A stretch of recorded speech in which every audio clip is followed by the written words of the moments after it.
Okay, so we have the average of the blank and this blank template over here. So we do equals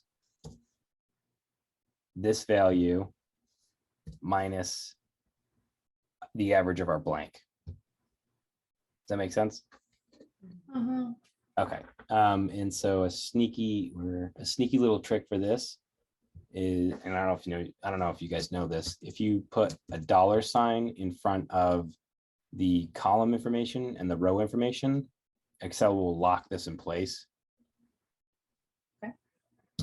So now that that's locked in place, and I just don't know if you guys know this about Excel. So like when you copy and paste formulas, usually what Excel does is, like, if I copy and paste a formula from this cell right here, and I paste it over here, what Excel does automatically is it moves the formula over 2 cells. And I think I actually talked about this in the PCR video that I posted. So a way to avoid that when you're using cell identities is to type in this $ symbol. So like by putting the $ symbol in front of the E and the 16 here, so E16, it's telling Excel never move this cell identity. Right? So when we do this, we're about to copy and paste this formula all the way over here. So what we've just done and told Excel to do is, like for this cell, we said, now do this cell minus this cell, right? So this is our locked cell, and this is the cell that moved over in correspondence with what I told Excel to do. Does that make sense? Yeah. Okay. And then like just to drive it home, so our third one over here, it's moved this cell minus this cell. Mm-hmm. Okay. All right. And so if you go over like I did before you go down, then you can just do that. And now it's done it for the entire block. Wow. So every single one of these absorbances per sample is now minusing the average value of the blank. Okay. Okay. And because I don't want to like overwhelm you guys, so oh God. This is all, come on. There's nothing in any of these wells and these three, right? So I'm going to save us the anguish of like looking at that and just delete it. Right? Yeah. We're good? Okay. So the next thing I'm going to do, just to like do it before we move on, is look for outliers. So these are all close enough. These are close enough. These are close enough, close enough, close enough, close enough, close enough, close enough, close enough. I mean, and when I say close enough, like these aren't even bad. These are really close. So yeah, you guys had good pipetting skills. Wow, that's shocking. It was really bad. So there's no need to remove outliers for you guys. Okay, so now that we have that, so like I showed you earlier, so this one average this. Yep. So it's like your blank values are uncorrected until there's 0. So I'm just gonna, I don't even need to.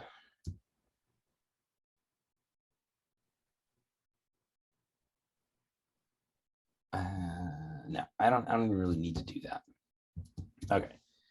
So, like your uncorrected, you can do this if you want. You can fill this table in for uncorrected values. They're uncorrected, so as far as I'm concerned, they're useless. I don't even like want to look at them because it's a waste of time. What I want to look at is the average corrected values. So over, like I said, over here on the right, we have corrected values because all these absorbances are minusing the average of the blanks. Okay. So now if you look at it, the average corrected value for the blank is 0. Perfect. Yep, ta-da. Excuse me. Okay, and then so because this is the data we have, I'm just going to copy. I copied all that down. But because Excel works the way it does, and like this is what I was trying to spend all week figuring out how to do. If I could have found the right combination of formulas, I think I could have figured out how to do this, but I just didn't have time. So I just dragged all those down, basically copy and pasted them. So this is this 3 cells. Because I dragged it down, this is this 3 cells. The next one is this 3. So it like literally just copy and pasted my formula down. Okay. Does that make sense? Yeah. Okay. So we just got we got to do a little bit of fixing here. Oh yeah, because ours is weird anyway. Yeah. Ooh. Yeah. So we can't follow the order of the table. Yeah, I mean that's okay. We still need to like fix the Excel formula. So in reality, Yeah, that would be the standard one. 1, 2, 3. Yeah, it's Okay. still faster to do it this way. So I need to move my average formula selection to the appropriate. So Yep.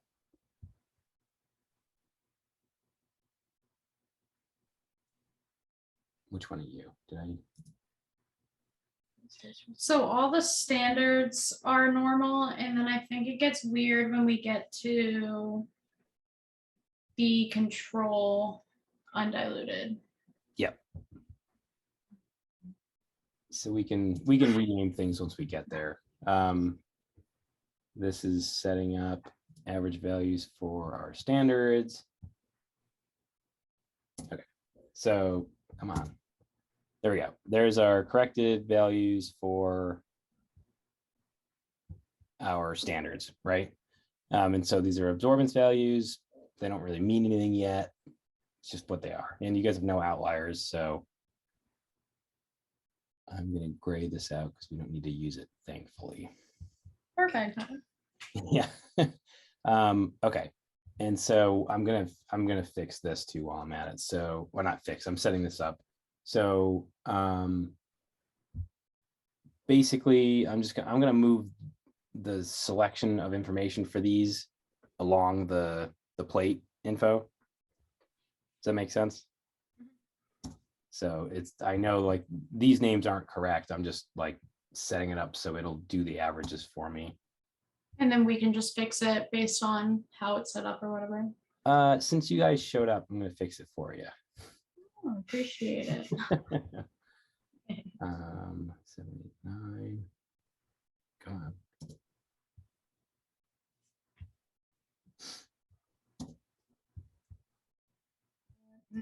Oh no, so we have like control undiluted after standard 5. Yeah, this guy's control undiluted. Yeah, is that what you mean by the DF1?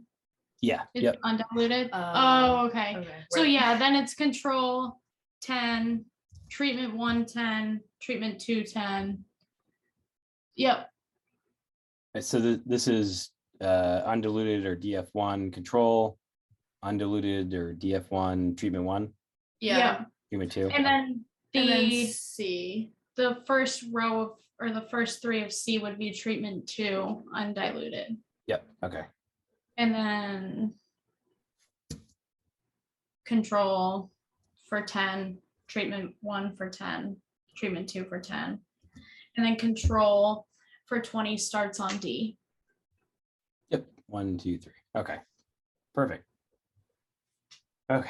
So put that info in, and now I don't know, this is meant to be this small. I'm going to make it a little bigger.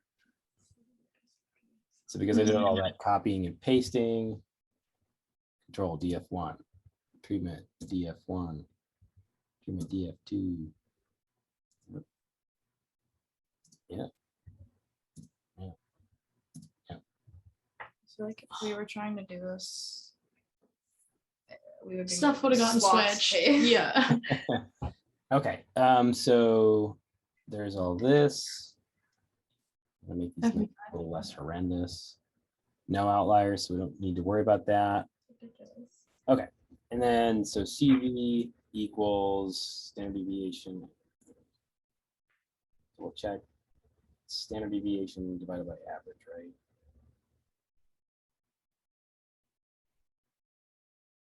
Yeah. Yeah, standard deviation divided by average times 100. So equals standard deviation divided by average times 100. Copy, paste, drag, done. Fix this because it's just.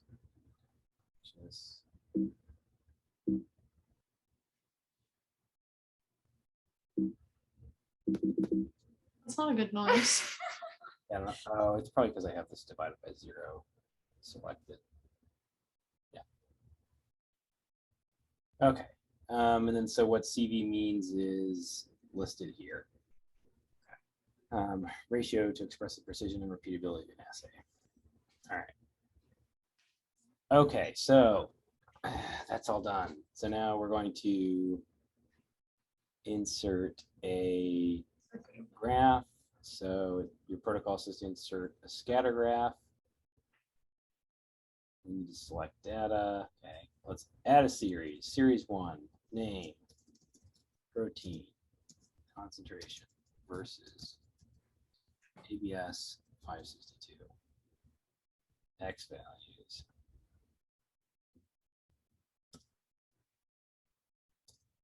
Y values. Shut up and let me pick. Y. Okay, thank you. All right. There we go. So here's our graph. All right, so this is like literally a plot of our absorbance versus our known concentrations, right? And this thing is missing an x-axis label and a y-axis label. Yeah. So you'll have to add those.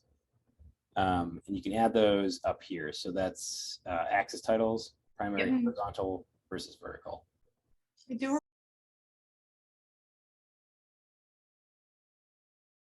Okay, so I added a trend line. Now we can click trend line, and then it's this guy. Yep. Display equation on chart. Display R squared value, like I said in the lecture. Sweet. There's our. Is that R squared? Yeah. And Oh, there's our sick. equation. Yep. So that's pretty good. That's like a really good R squared value. Oh, that's Yay. great to hear. The closer to 1, the better. Okay.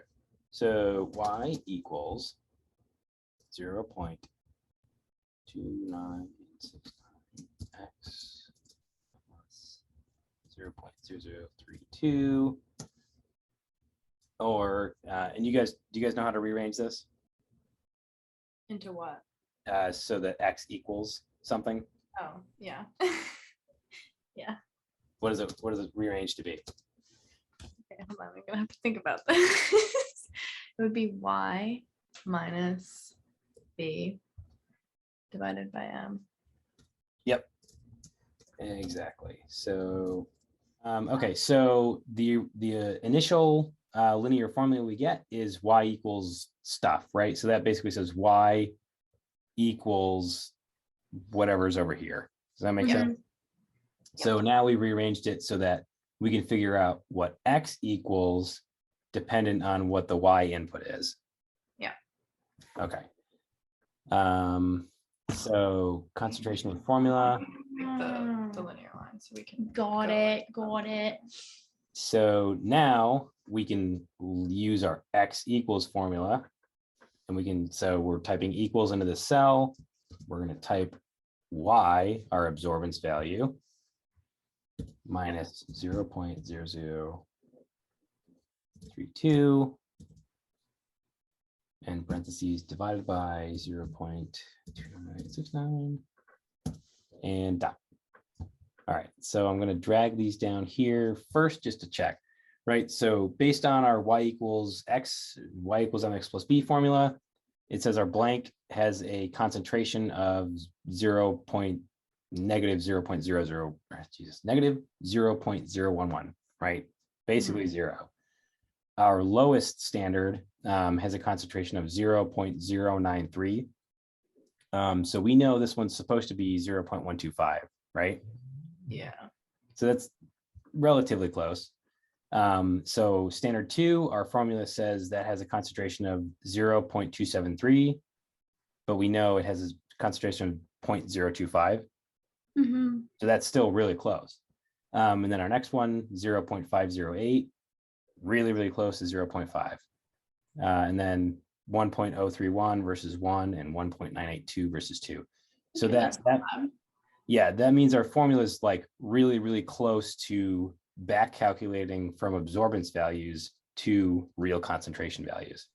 Mhm. Okay. Does that make sense? Yeah. Mhm. Okay, so with the beauty of Excel, we can just go bloop, done. So now, so the only trick with this now is that you guys don't have any values that are outside of it. Okay, so I talked about min versus max detection limit on this.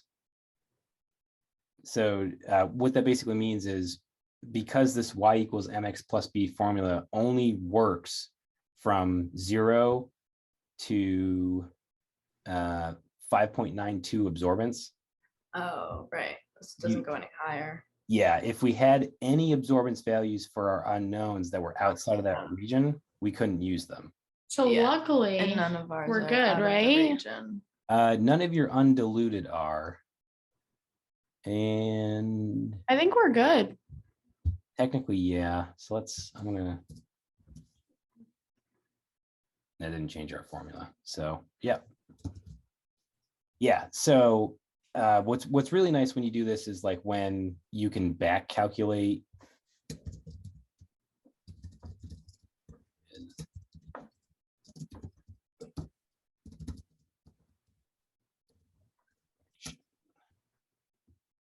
map text, make this bigger over here. Move these over here. So what's really, really nice is when so we should work with these. No.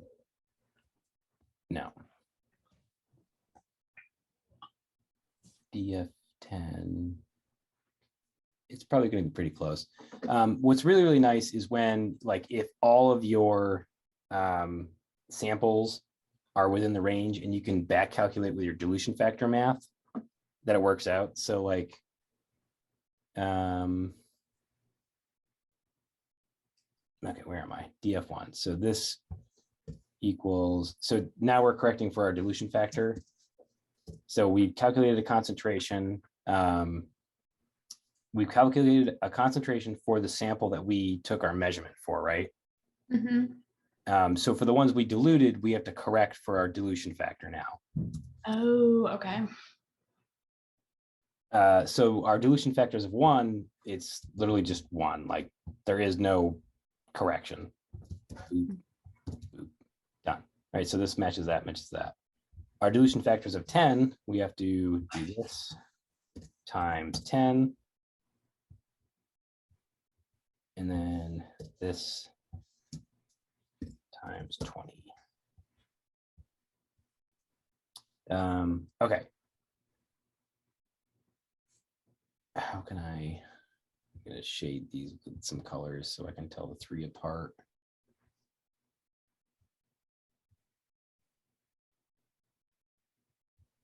Okay, so we've used math to back calculate the concentration of protein in all of your samples.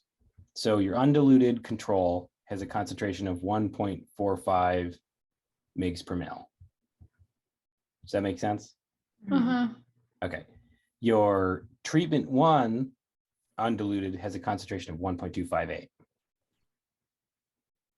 I guess it's not even like, does this make sense? It's like really just what the math does. So then if we look at our uncorrected control DF10, we have an absorbance of 0.152 versus 1.258. Mhm. Sorry, this isn't absorbance, this is concentration. So the concentration based on our absorbance is 1.52. But if we correct that for that 10-fold dilution we did, the concentration comes out to be 1.52, which is pretty darn close to 1.45. Does that make sense? Yeah. Yeah. Okay, and then the same with our DF of 20, right? So our DF of 20 is basically within our linear relationship. And it's still really, really close, 1.558. So that's really good when like your math back calculates like that. So we're basically just checking to make sure we did all our like measurements and stuff right when we were diluting. So this is with your data, you're basically making like all this is like a triple check on the observation that we did with the computer. Okay. If you guys had samples where like this absorption value was 1, like 1.0, Mhm. that would be way above standard 5, right? That would be like something we like way, if you look at this graph, it'd be like way up here. Yeah.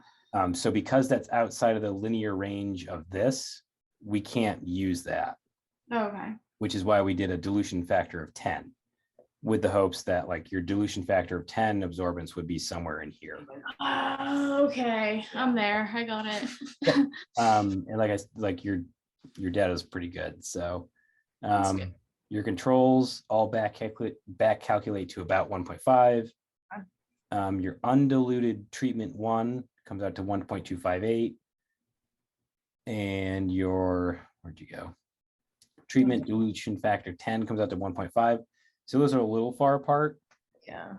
But it's like not the end of the world. And then like DF10 of treatment 1 versus DF20 of treatment 1 are basically the same, 1.53 versus 1.469. Okay. So again, this is like also really indicative of like good pipetting skills. Wow. So technically the only like situation you guys would have to use the DF information from was if these values of your undiluted samples were outside of your curve. Okay. So you guys can use these values. So like the concentration of your control is 1.452 mg per mil protein. The concentration of your treatment 2 is 1.258 mg per mil protein, and then 0.948 mg per mil protein. And that's Control treatment 1, treatment 2. Okay. Yep. I'll green these also. So double check. I just want to double check the protocol. Like that's everything. So just Yep. then what has to go in the graph, and do we have to So this is the graph. Like this is all you need is the that in the manuscript? correlation established by this. So these are the numbers you guys needed to calculate for 2 weeks from now. Oh, okay. Yep. So I don't have that protocol open, but that protocol is going to discuss using the concentration of these samples. Mhm. I don't know. You probably did something similar in genetics. So if you guys remember when we did the calculations to normalize the amount of RNA we loaded our gels with a couple weeks ago. Mhm. So like where we need to load like X milligrams of RNA, and that the volume that is depends on the concentration of our samples. Right, and then we have to like dilute for it or something. So like Yeah. You guys are going to do the same thing. But with those numbers? Yeah. So like Okay. the next step in all this is we're going to load a gel with protein samples, but we need to load like the same quantity of protein for each well. Gotcha. So whatever that is, like if we wanted to load 1 milligram of protein for all of these, we have to use this number to back calculate how much volume of our sample to put into each of those wells. Does that make sense? Yeah. Okay. So that's where all this is going, and like why we need to have this done before 2 weeks from now. Okay. Yeah. So in the final manuscript, you have to include the graph with the y equals and the r squared. Mhm. And like this is what when we analyze and image our gels for this part, it's what it's going to look like. So you include this Okay. and this. Okay. But in your lab notebook, you're going to want to include all of this. The math. Yeah. Yeah, the math. Yep.